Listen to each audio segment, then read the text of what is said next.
Good day everyone. I am Jean Ipalalon, a third year BSed English student. So today I will discuss Neoclassical literature and On His Blindness by John Milton. But before that, let me first discuss to you the period of Neoclassical. So Neoclassical period is a period of enlightenment. It refers to a movement which flourished between 1660 and 1798. Neo means new, so the term literary means the old classic. However, Neoclassicism was a unique style with its own themes and works. Neoclassicism looked to the beauty of order. It is concerned with nature, human nature, supremacy of reason.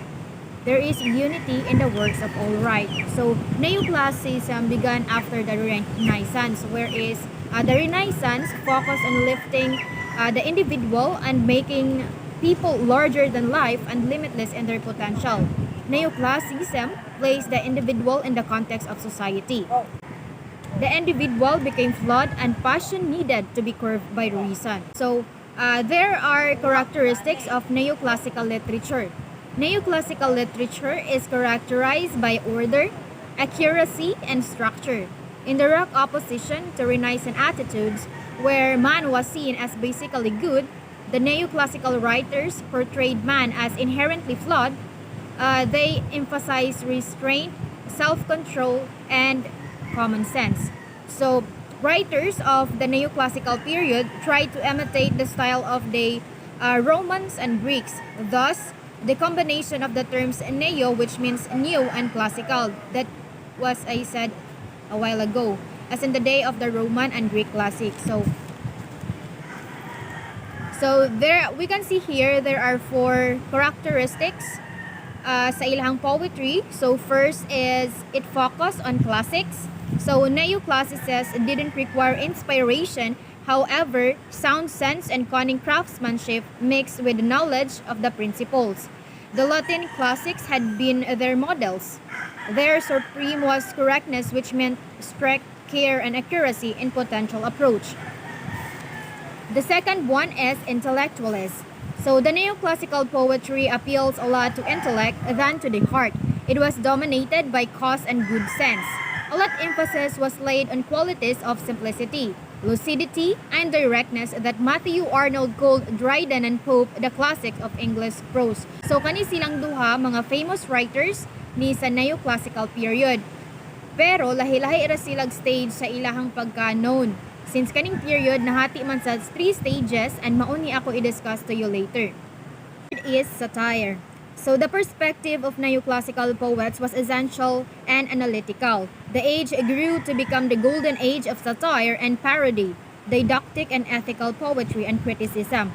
I know nga na-discuss na po ni Ms. Shervin, so I will not dig deeper into it.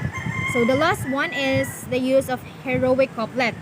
So ang mga poet pod sa classical age take into account on heroic couplet as one method of expression.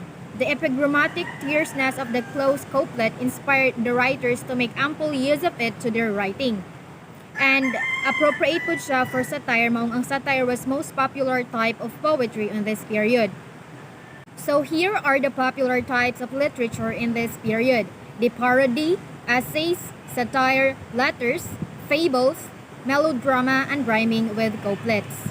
Now, let us proceed to the 3 stages of neoclassical literature: the Restoration period, the Augustine period, and the age of Johnson. But let us first focus on Restoration period. So the name Restoration comes from the crowning of Charles II, which marks the restoring of the traditional English monarchical form of government following a short period of rule by a handful of republican governments. So the start of the Restoration period roughly coincides with the beginning of what is known as the Enlightenment, which lasted of the 18th century. So it includes the dominance of French and classical influences on poetry and drama.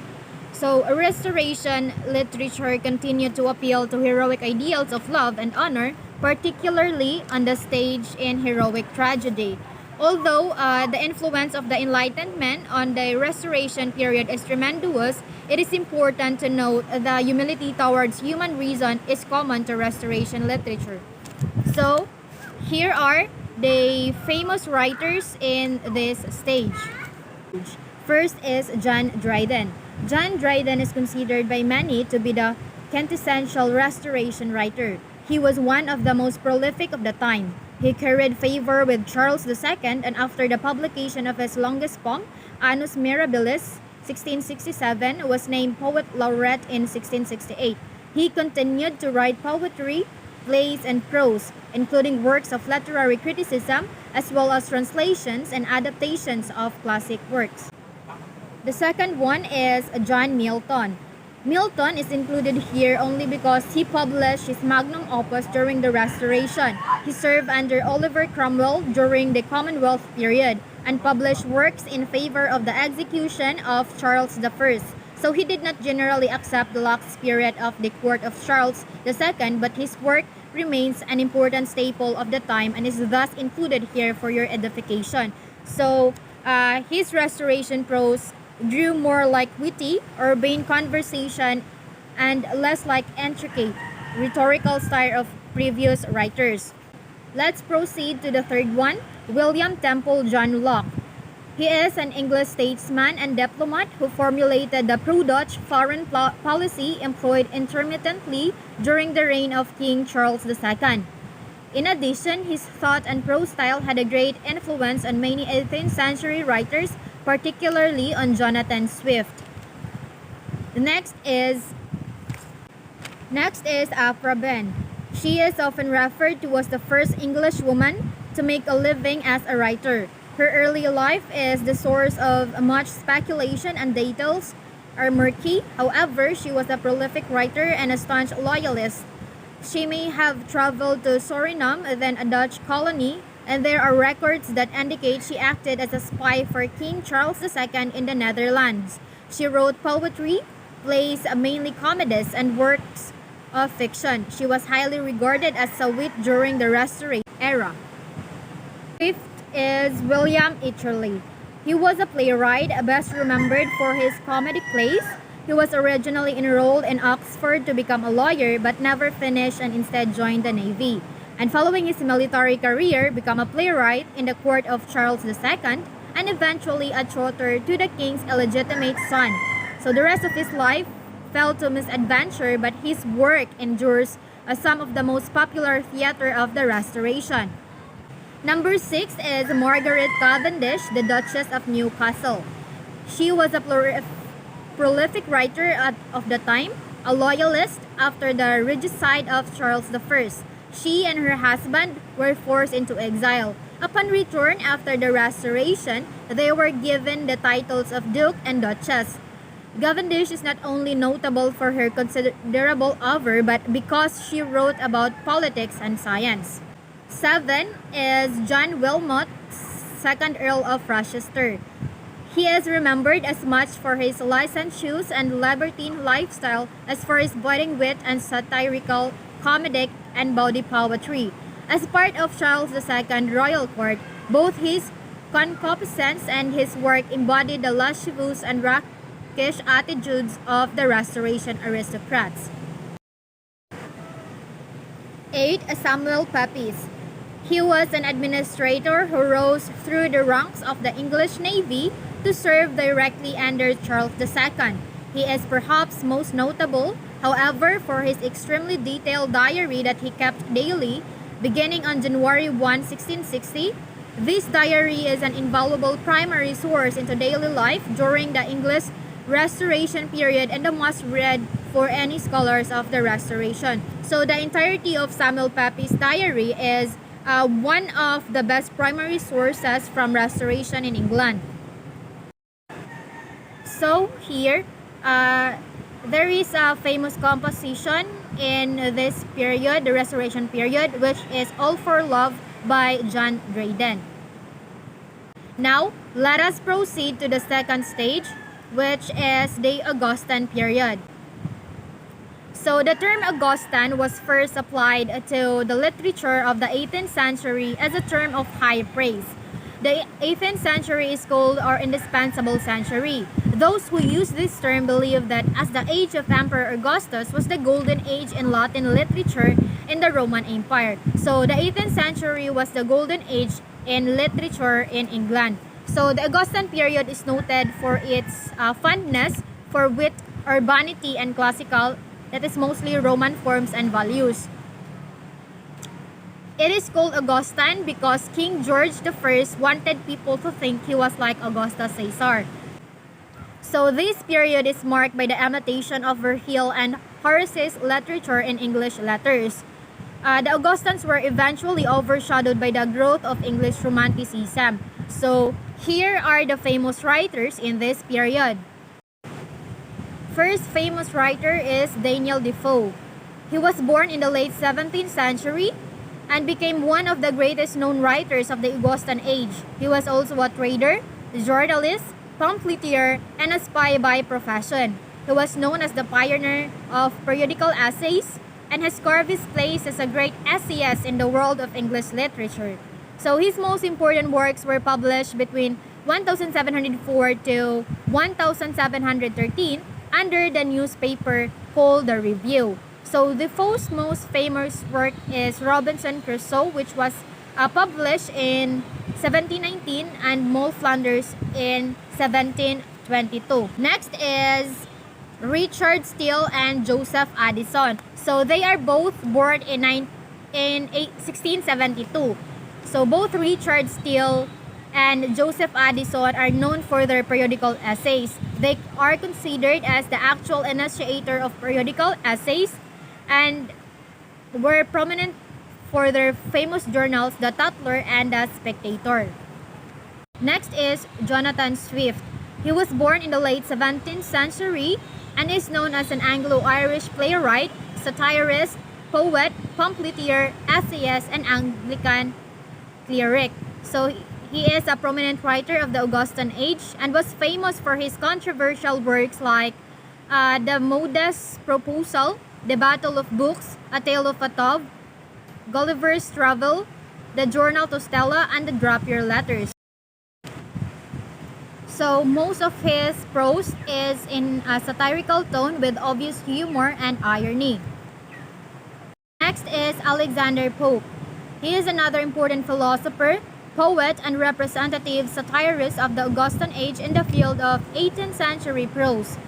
Pope was a public figure and was also considered the greatest master of the classical school and is regarded as the master of the heroic couplet during the Restoration period. So through the use of heroic couplet in his mock epic, The Rape of the Lock, this form came into recognition during Augustan age. Next is Henry Fielding.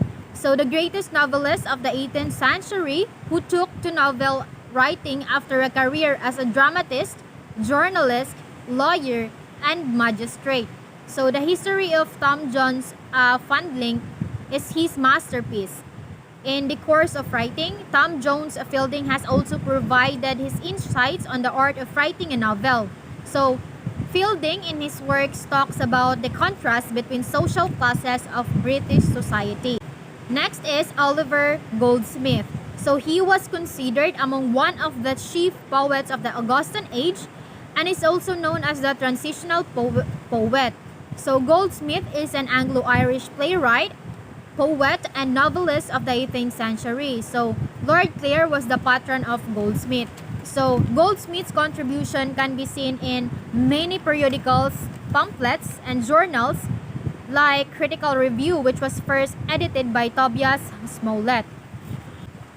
Now, let us proceed to the Age of Johnson. So this period marks the transition toward the upcoming Romanticism. Through the period is still largely neoclassical. Much was happening around the world politically, such as both the American and French Revolution. So it has been considered revolutionary because it was the first time that poets were seen to be an integral part of society, something that had not taken place before in England. So this time marked a transition in English literature from the structure and formality of the neoclassical writers to the emotional and governed writings of the Romantics. So the literature also showed a break from the traditional Neoclassical or Augustine period in literature with its use of satire and humor. So here are the famous writers in this age. Is Samuel Johnson. He was the literary dictator of his age, though he was not its greatest writer. Johnson's own style is often condemned as ponderous and verbose. He could write in an essay and direct style when he chose. Next is Edward Gibbon. He was the first historian of England who wrote in a literary manner. His greatest historical work, The Decline and Fall of the Roman Empire, which is authoritative and well-documented history who can pass successfully the test of modern research and scholarship, but its importance in literature is on account of its prose style, which is the very climax of classicism. Next is George Grab. So he stood midway between the Augustine and the Romantics. So in form, he was classical, but in the temper of his mind, he was romantic. So to him, nature is a presence, a motion, and a spirit. And he realizes the intimate union of nature with man. Next is Robert Burns. So he was the greatest songwriter in the English language, had great love for nature and a firm belief in human dignity and quality. So both of which are characteristic of Romanticism. Another one is William Cowper. So he lived a tortured life and was driven to the verge of madness. He had a genial and kind soul. So his poetry, much of which is of autobiographical interest, describes the homely scenes and pleasures and pains of simple humanity. So the two important characteristics of Romanticism, simple humanity. Next is Thomas Gray. So he is famous as the author of Elegy Written in a Country Churchyard, the best known in the English language. So unlike classical poetry, which was characterized by restraint on personal feelings and emotion, so this poem is the manifestation of deep feelings of the poet. It is suffused with the melancholy spirit, which is a characteristic in romantic trait. Lastly, Thomas Paine. So as the author of two highly influential pamphlets at the start of the American Revolution, he inspired the patriots in 1776 to declare independence from Britain. So his ideas reflected the Enlightenment era rhetoric of transnational human rights. Johnson's age is often considered the pinnacle of English literature because it became a time when writers and poets were no longer constrained by their feelings of inferiority to their Italian and French counterparts. So the writers and poets felt liberated in this era and were able to express themselves more freely through their works. Now let us proceed to the next topic, which is on his blindness by John Milton. So John Milton was born in 1608 to a Puritan family. So during his service to the Commonwealth in 1652, Milton became blind and it became necessary for others to share in his labors. So his blindness occasioned one of the most moving of his sonnets on his blindness, which was written in 1655. So on his blindness is written in the first person. It is the mouthpiece of the poet himself, who has surrendered to the will of God entirely and hopes for his tenderness and rectitude. So John Milton lost his sight at the age of 48, which made him frantic and hopeless. However, soon he finds his direction to the eternal peace of his soul. So kaning poem is a reflection of Milton's theory of life. So, on his blindness by John Milton. When I considered how my light is spent, ere half my days in this dark world and wide, and that one talent which is that to hide, lodged with me useless, though my soul and more bent. So, the first stanza of the poem refers to the anguish and suffering of the poet due to the casualty of his eyesight. So, the author assumes that the loss of his eyesight is the loss of his surveillance and not that was bestowed of him by God. So, hence, the enlightened days of his life have been darkened by misery under the shadows of blindness. Therefore, his ability has been devalued. He is no longer a normal man, with a natural potential. Accordingly, his intuition of poetic composition and artistic wisdom is worthless. He can no longer promote his talent.